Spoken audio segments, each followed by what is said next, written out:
So I'm thinking about replacing these 3 legs on my wood stove. They take up a lot of space in my workshop, and it's really hard to get in there to sweep all the time. So I have one piece of pipe here.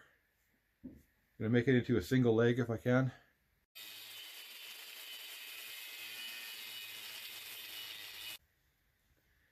So that's the base for this leg. It's too windy for the forge today, so I had to bash everything by hand. I'm sure my neighbors are loving me right now. And just been burning through my cutting wheel, so I didn't make as many cuts. But on this one, I think I'll have to do all 8. All right, so this is where I'm at. I'm gonna, right where this line is, I'm gonna bend this up. So it's gonna actually cradle the stove, keep it from moving. I'm going to try to drill some holes in there. I'm not too sure if I have drill bits or not. And I wanted to build this first before I started pulling those legs off, just in case this didn't work.